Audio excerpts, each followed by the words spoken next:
Collaborate, remain agile, and think global.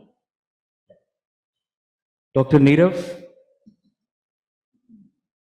if we can have your opening remarks, please.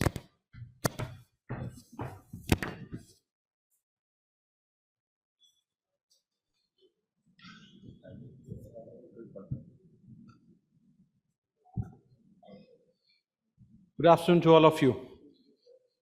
My co-panelists, Mr. Tiwari, Secretary MST, the dignitaries and guests of the dais. It's indeed a proud and privileged moment for me to having me. Thank you very much to CII for inviting me and address this partnership summit. As we talk, and my fellow speakers have already pondered upon, and especially when the India is having the presidency for G20, I could not refrain by saying a quote that the test of our progress is not whether we add more to the abundance of those who have much. Rather, it is whether we provide enough to those who have too little. And India is also setting the benchmark where the MSMEs of India are contributing almost 90% business to the global Indian economy. And we are truly passing through a very unprecedented time. We can't avoid what is happening around the globe. It's not only due to the disruption into the geopolitical scenario or the post-COVID era, but we are holding this, especially on the theme of this panel discussion, is harmonizing the skill standards, while GPT is buzzing the entire world. So if you go through the McKinsey report, which was published in almost 3 months back, it states that 87% of the organization globally, they are either facing the talent crunch in the respective domain, or within next 6 years, the situation would be much severe as far as the respective skills are concerned. So technically, we are passing through a very interesting time where academia is talking that the students passing out from the academia are not getting the desired job. At the same time, human capital practitioners like me and the industry is stating that they are not getting the worthy talent. So don't you think it's a great paradox? And if you ask me, the reason, what I believe, is due to the working in silos for both for the industry and academia.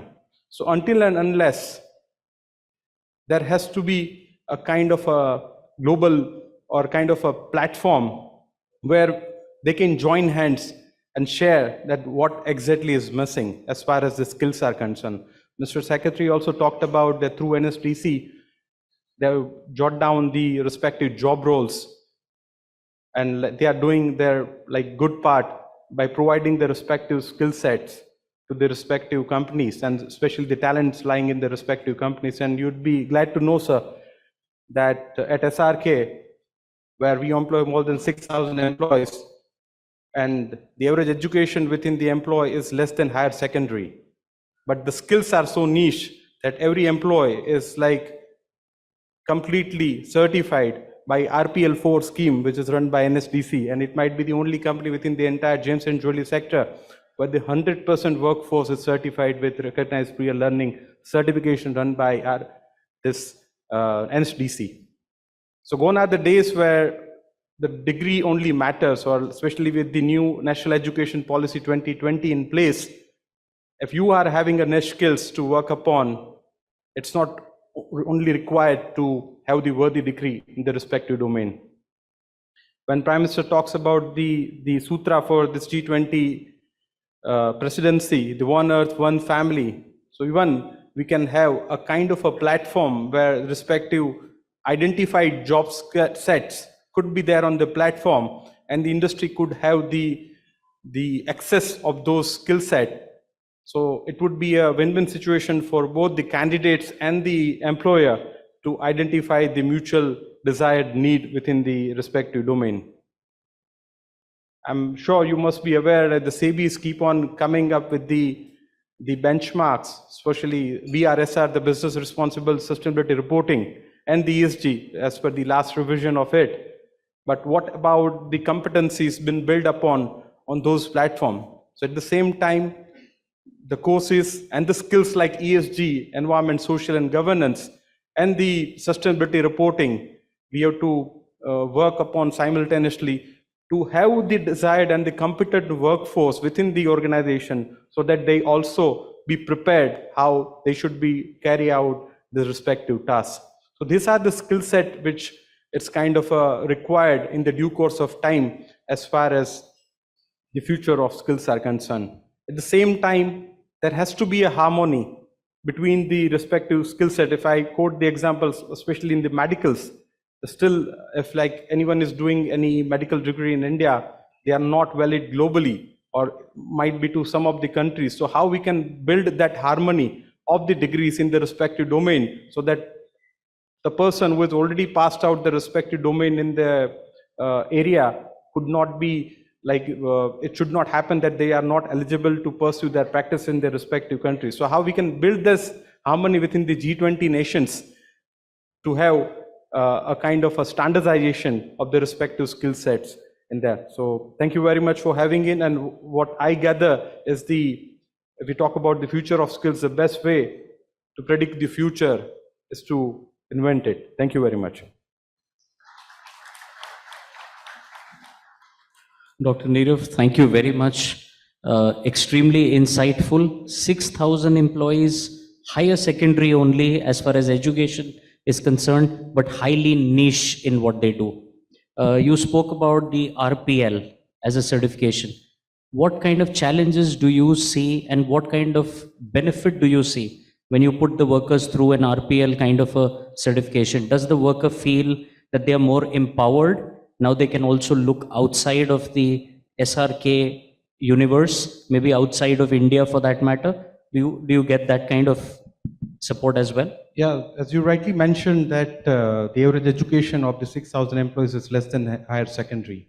The biggest challenge for us to hire the talent is like, because we do have an in-house training center. So we don't recruit any experienced person in the technical side because they are working with very niche skills.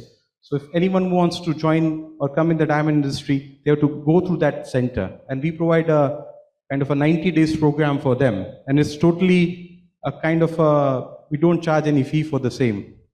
So for them, and we don't ask for any bonds as well as. So once they're through with that course, if they want to join SRK or work in our company, they are free to do. If they don't want to, they are free to go elsewhere. So we don't ask for any bonding or a kind of a contract. And if they don't join, we consider it as a CSR. So that is the challenge. And when they are not having any formalized education, and when we just make them run through this RPL program, so they feel empowered at one point of time.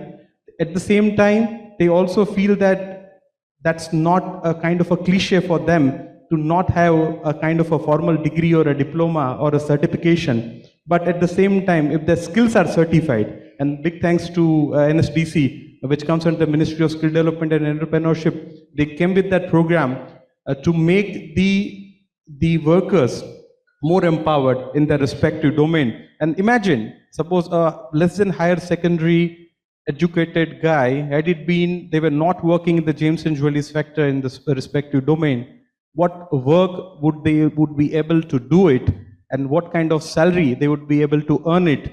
And I am not refraining to even share the average salary of the 6,000 employees is almost 45K per month. So that's kind of a skill on which they are working upon. And it's again a proud moment for India that India is having the epicenter for the diamond cutting and polishing industry. And Surat is known for that. Thank you very much.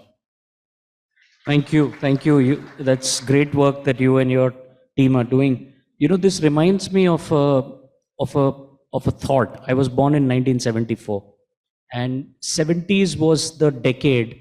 All the people back then who were there and prior to that would remember we had lots of labor unions, we had strikes in the textile mills, we had a lot of shutdowns in factories.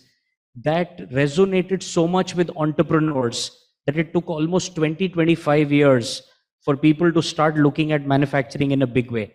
But over the years, I have had this belief that to protect worker is not to give them protection only by law. What is essential is to give them choice.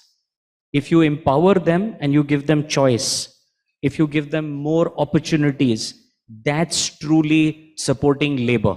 And I think India is coming off that ebb because we have more manufacturing setups, we have more skilling which is happening, we have more choice and opportunities which exist. And rightly so, we are seeing the IR issues dramatically come down as well. So thanks for bringing those points up. Just to add what Mr. Bhatia said, and you talked about the layoff, and the entire world is passing through a layoff, especially the MNCs. You all might be glad to know that in 2008, when the entire world was going through the recession, it might be the only company within the entire gems and jewelry sector across the world which didn't fire a single employee. And we paid, so there was no layoff even in 2008, and even in COVID times, it was like 100% salary, despite of having, and it's a manufacturing, so we were not working for 3 months due to lockdown.